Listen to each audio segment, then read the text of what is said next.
안녕하세요. 주식등대입니다. 자, 오늘 알아볼 내용은 또 한 번 더 매집봉에 대해서 알아보도록 하겠습니다. 일단은 우리가 매집봉이라고 하면은 매수세와 매도세가 단기간에 폭발하면서 긴 꼬리를 만들고 내려온 캔들을 갖다가 매집봉이라고 합니다. 근데 이제 제가 매집봉 강의를 가지고 오게 된 이유는 이제 최근에 제가 생방송을 하면서 이제 종목 상담을 받는데 종목 상담을 받다 보니까 최근에 이제 많은 주가들이 단기간적으로 급등을 하고 이제 많이 올라갔다가 떨어지는 종목들도 많고 하다 보니까 이런 매집봉 혹은 장대 양봉과 음봉을 번갈아 만드는 그런 매집봉에서 매매를 하시는 분들이 되게 많더라고요.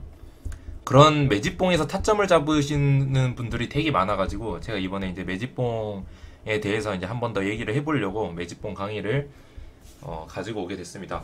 일단 기본적으로 매집봉은 방금 읽은 바와 같이 이제 단기간에 폭발하면서 이제 매수세와 매도세가 폭발하면서 긴 꼬리를 만들고 내려온 캔들이에요.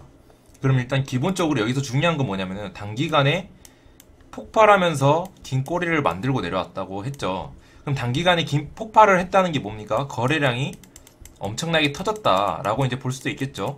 그러면 기본적으로 매집봉을 만드는 자리에서는 기본적으로 거래량이 많이 터질 수밖에 없는 상황이에요. 그렇다는 거는 다르게 반대로 해석을 하게 되면 뭐다? 단기간에 세력들이 힘을 아주 많이 썼다라고 볼 수가 있습니다. 단기간에 그럼 힘을 썼다 보니까 그 매집봉을 만들고 나서 단기간에 바로 급등을 하는 경우도 있어요. 있긴 있지만 대부분의 한 7, 80%의 종목들은요 돌아간다고 보시면 돼요. 가더라도 한번 쉬었다 가는 경우가 되게 많습니다. 그렇다 보니까 이 매집봉에서 타점을 잡는 경우에서는 단기간에 수익으로 끌고 가기 위해서 별로 좋은 타점은 아니라는 거죠. 그거를 이제 조금 더 보도록 하겠습니다. 차트를 통해서 조금 더 보도록 할게요.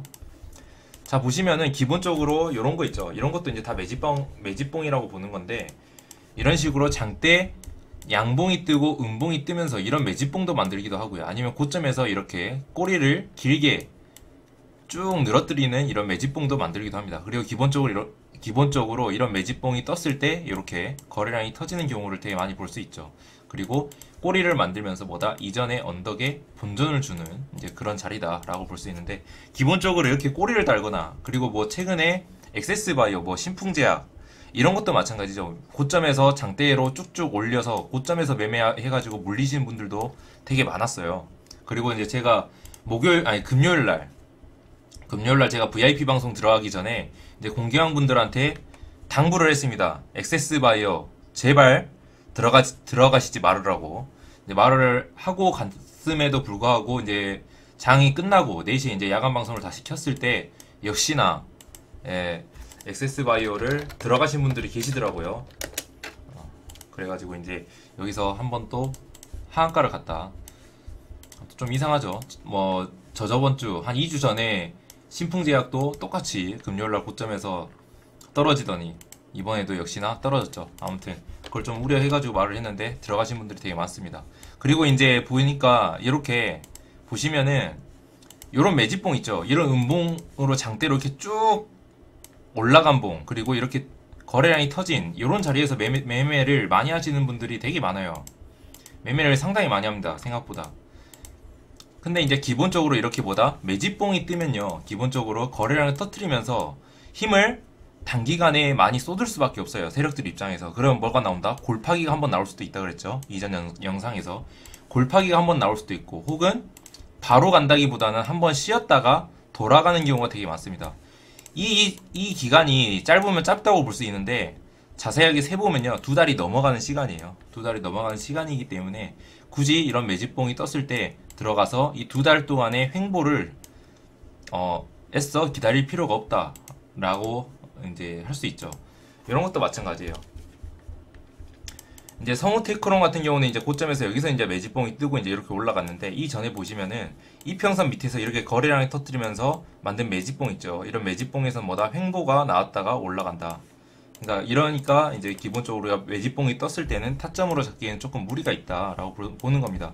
이런 것도 마찬가지예요. 이런 것도 이렇게 매집봉이 떴을 때 바로 치고 올라가는 게 아니라 밑에서 횡보하고 공굴이 만들어주고 박스권 잡아주고, 그리고 여기서 또 매집봉 한 번 더 띄워주고, 그러고 나서는 이제 추후에 이제 다시 올라가는 것을 알 수가 있습니다.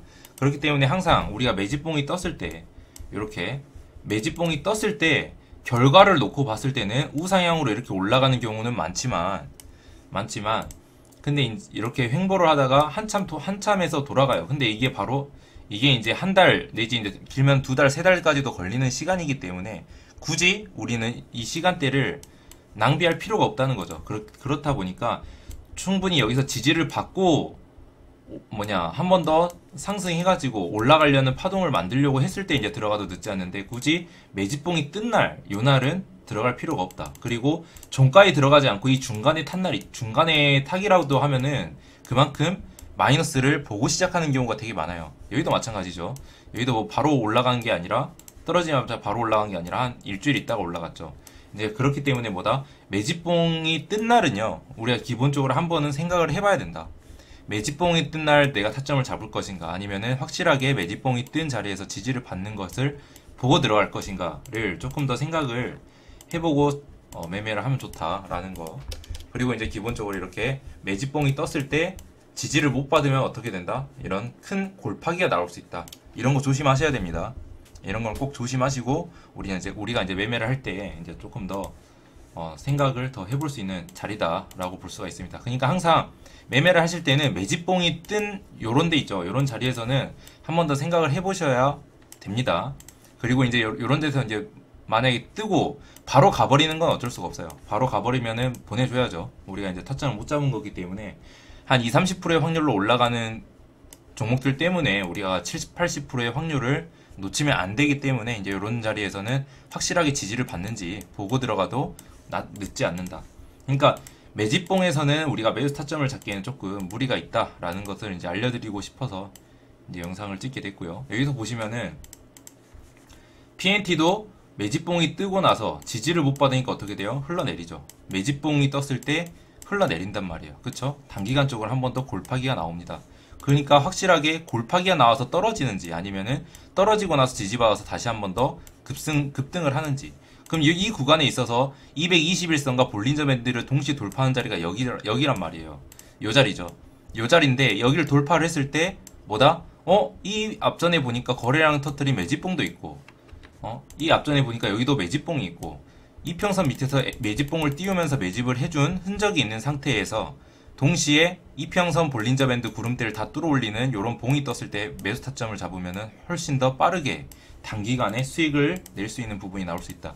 그러니까 오늘의 핵심은 단기간에 매집봉이 떴을 때 그 매집봉을 가지고 우리가 매수를 하게 되면은 그만큼 유리한 타점을 잡을 수 없다. 라고 보면 되겠죠. 자, 오늘 준비한 영상은 여기까지입니다. 감사합니다.